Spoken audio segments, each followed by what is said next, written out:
reached our destination after 20 hours of travel. ओहो finally यार पहुंच गए। पूरा इमिग्रेशन के बारे में बताते हैं आपको कि यार, लेकिन ज़्यादा कुछ हुआ नहीं है इमिग्रेशन में। फिलहाल तो थका पड़ा हूँ यार। तो वैसे बात करें, वैसे तो बेसिकली मैं पंजाब संगरूर से हूँ, लेकिन जर्नी की स्टार्ट होती है हमारी इंदिरा गांधी इंटरनेशनल एयरपोर्ट से। सिंगापुर जाता हूँ मैं, और सिंगापुर 2.5 घंटे की मेरी स्टे होती है, और उस 2.5 घंटे के बाद सीधा डायरेक्ट फ़्लाइट लेता हूँ सिंगापुर टू सिडनी की। सिडनी आते ही मुझे दोस्त पिक करने आता है, उसके साथ मैं भी घर में हूँ, जो फ़िलहाल अभी देख रहे हो आप। अगर इमिग्रेशन के लिए वीडियो पे क्लिक किया है तो मैं स्टार्टिंग से ही बता देता हूँ कि इमिग्रेशन में ना ही मुझे यहाँ पे सिडनी में उतर गई, ना ही मुझे वहाँ Indira Gandhi international airport. Immigration में एक भी क्वेश्चन नहीं पूछा उन्होंने बोला कि पासपोर्ट एंड वीज़ा प्लीज़। मैंने उनको पासपोर्ट दिया, अपना वीज़ा दिया, और उसके बाद सीधा उन्होंने कुछ भी नहीं किया, सीधा स्टैंप मारी, जी sir you are good to go. भाई बाकी कुछ कह नहीं सकते, लेकिन थोड़े बहुत सवाल करते हैं। वो सवाल मतलब जनरल ही होते हैं, आपका कौन सा कोर्स है, आप कितने टाइम पीरियड के लिए यहाँ पे आए हैं, स्टे है, या आपका वीज़ा कितने टाइम पीरियड के लिए, ऐसे सवाल होते हैं। ज़्यादा कुछ वो नहीं पूछने वाले, आपका कॉलेज क्यों है, ज़्यादा से ज़्यादा ये है। लेकिन उनको भी भाई बहुत स्टूडेंट आते हैं वहाँ पे, उनको सारे स्टूडेंट निकालने होते हैं, उनके पास टाइम नहीं होता कि वो हर एक से बात कर सकें। चलो ये तो बात होगी हमारी इमिग्रेशन की। और इमिग्रेशन बाद जैसे ही मैं एयरपोर्ट पे जाता हूँ अपनी दिल्ली वाले, वहाँ पे मुझे अपना बैग होता है वो देना पड़ता है। उसका वेट होता है, मेरा एक बैग 30 kg था, उसमें था मेरा 28.5, और दूसरा बैग था मेरा 7 kg का, इसमें मेरे 7.00 पूरा का पूरा वेट था, वो चल गया था मेरा।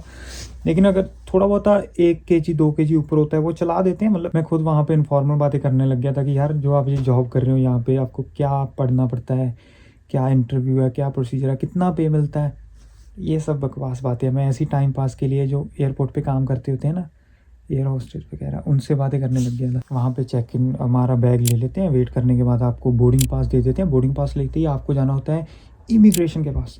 इमिग्रेशन पे मैंने आप स्टार्टिंग में ही बता दिया था, ज़्यादा कुछ है नहीं। इमिग्रेशन से जैसे ही आप निकलते हैं तो आगे जाते हैं यहाँ पे एक काउंटर पे, जहाँ पे आपका जो हैंड बैग होता है 7 kg वाला, एक लैपटॉप बैग, और जो आप गले में डालते हैं उसको स्कैन करना है। उसको स्कैन करने के बाद आपको एक छोटी सी बास्केट दी जाती है ब्लू कलर की, मैं फ़ोटो डाल देता हूँ। उस बास्केट में आपको अपना फ़ोन, अपना लैपटॉप, अपनी बेल्ट, कोई भी अगर मेटल की चीज़ है वो उसमें डालनी है, और वो चेक इन करके वहाँ से निकल जाते हैं। वहाँ पे उन्होंने मेरे पास एक उस्तरा था जिसको फेस रेजर कहते हैं हम लोग, वो उन्होंने निकाल लिया था। हालांकि मैं उसको विदाउट ब्लेड लेकर आया था, लेकिन वो कहते कि विदाउट ब्लेड भी आप नहीं ले जा सकते, वो के बाद। और उसके बाद सिंगापुर एयरलाइन में भी मेरा कुछ निकाला था, वो मैं क्रोनोलॉजिकल ऑर्डर के साथ चलते हैं, वो मैं बताता हूँ आगे जाके क्या निकाला था। उसके बाद आपको टिकट देखनी है। टिकट पे आपका एक गेट नंबर लिखा होगा, मेरा 16A था may be, I am not sure, तो देख के बताते हैं। हाँ, तो मेरा गेट नंबर था 17, शायद आपको दिख रहा होगा 17 मेरा गेट नंबर था। 17 नंबर गेट में जैसे ही मैं बैठता हूँ, वहाँ पे हो सके तो अनाउंसमेंट का ट्राई करना कि अनाउंसमेंट का सुने, कब अनाउंसमेंट होने की। कई बार आपकी फ़्लाइट जल्दी आ जाती है, आधा घंटा होता तो नहीं है, रेयर चांसेस होते हैं, लेकिन हो सकते हैं। आपको ध्यान देना चाहिए इस बात का। 1 घंटे पहले आपकी बोर्डिंग स्टार्ट हो जाएगी, आपको बोर्ड करना है प्लेन। उसके बाद खाना वाना होता है यार, बिल्कुल बकवास खाना होता है भाई। नॉन वेज अच्छा होता है, लेकिन अगर नॉन वेज खाते हो तो मैं तो कहूँगा कि भाई वेज मत करना ऑर्डर। देख लिया मैंने, एक फ़्लाइट पे वेज खाया था, एक में नॉन वेज ज़्यादा टेस्टी होता है। आपको एक टिप देता हूँ, अगर आप अपनी टिकट एजेंट से बुक करा रहे हो ना, तो जैसी ही टिकट मिलती है वो एयरलाइन की वेबसाइट पे जाओ, वेबसाइट पे जाते ही अपना टिकट नंबर भरो, और वही से ही अपना खाना बुक कर दो, और अपनी सीट नंबर बुक कर दो जैसे ही आपको टिकट मिलती है। क्योंकि मुझे याद है पूरे प्लेन में सिर्फ एक ही विंडो सीट खाली थी, तो मतलब मैं पूरे टाइम पे आके ऑनलाइन जाके अपनी विंडो सीट बुक की है, वरना भाई फर्स्ट टाइम इंटरनेशनल ट्रैवल कर रहे हैं, विंडो सीट भी नहीं मिलनी थी। और जैसे ही मैं सिंगापुर पे उतरा, सिंगापुर उतरती ही थोड़ा सा आगे जाके एक बड़ी सी स्क्रीन लगी हुई थी, और स्क्रीन पे लिखा हुआ था जो आपका प्लेन नंबर था, मेरा SQ401 था। तो मैंने देखा कि ये फ़्लाइट कहाँ से कहाँ जा रही है, कौन से गेट नंबर पे मुझे रुकना है। तो उस गेट नंबर पे जाना है, और आपको जो आपके चेक इन बैग होते हैं वो दोबारा से स्कैन करने हैं सारे के सारे। और सिंगापुर एयरलाइन पे जैसे ही चेक इन हुआ था मेरे बैग में से जो भी लिक्विड की चीज़ थी, जैसे मेरा शैम्पू, बॉडी वॉश, कंडीशनर, वो मेरे 100 ml से ऊपर के थे, वो सभी के सभी निकाल लिए। तो मतलब ध्यान रखना, कोई भी चीज़ लेकर आओ, अगर वो लिक्विड है तो वो 100 ml के 2 ले आओ, वो चलेगा, लेकिन एक पैकिंग 100 ml से ज़्यादा नहीं होनी चाहिए। ये थोड़ा ध्यान में रखना अगर आप सिंगापुर एयरलाइन से ट्रैवल कर रहे हो। इंडिया में कोई दिक्कत नहीं थी हमारी। बैग की हाल देखो, मेरे कच्चे लटकते दिख रहे हैं बैग में से। तो उसके बाद जब मैं सिंगापुर से सिडनी की फ़्लाइट के लिए बैठा, तो उसमें मुझे एक डिक्लेरेशन फॉर्म दिया था बोर्डिंग के टाइम ही। तो आपको डिक्लेरेशन फॉर्म भरना है, वो कुछ ऐसा होता है वो डिक्लेरेशन फॉर्म, कुछ ज़्यादा कुछ होता नहीं है, लेकिन जो आप पढ़ के भाई बाहर आ रहे हो, इंग्लिश की, आपको भी समझ आ ही जाएगा क्या होता है उसमें क्या नहीं। उसमें जो जो लिखा हुआ है आपको सच लिखना है भाई। वो कुछ अगर आप सच लिख दोगे वो कुछ नहीं कहने वाले। अगर आपने झूठ बोला और आपके बैग में से स्कैन के वक्त वो चीज़ें निकली तो आप बहुत बड़ी गड़बड़ है।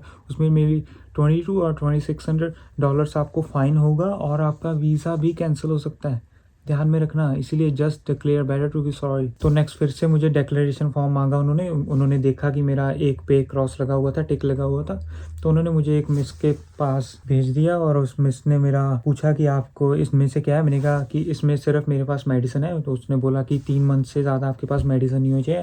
मैंने कहा कि मेरे पास सिर्फ 20 दिन की मेडिसिन है और वो बोलती you are good to go, तो हैव अ नाइस डे कह के हम निकल गए एयरपोर्ट के बाहर मिल गए हमें हमारे दोस्त। और ये थी मेरी पूरी की पूरी जर्नी। उसके बाद आती मैं सुबह 5:30 लैंड हो गया था। तो पहले तो फटीक हुई, फिर थोड़ा बहुत सो गया 1-2 घंटे। उसके बाद मैंने बैंक का काम क्लियर किया और आगे जो कुछ भी किया है वो मैं नेक्स्ट पार्ट में इसके बताने वाला हूँ। आज ये पार्ट आ चुका है ना, अगले दिन मैं नेक्स्ट पार्ट बताते हैं जिसमें बता देता हूँ कि फर्स्ट डे आते ही आपको लैंड करती क्या कुछ करना है, बैंक, TFN, ABN, आपको अगर ऊबर चलाना है ऊबर का अकाउंट कैसे साइन अप करना है, A to Z चीज़ें बताएंगे नेक्स्ट पार्ट में। तो फिलहाल के लिए इतना ही है। कोई लास्ट में हमने अभी वर्डिंग तो सोची नहीं है कि मतलब साइन आउट करते वक्त क्या कुछ कहना है। ठीक है, मतलब आपको अगर अच्छा लगा तो स्पोर्ट, आप समझदार हो, आपको पता है मैं क्या कहने वाला। Thank you.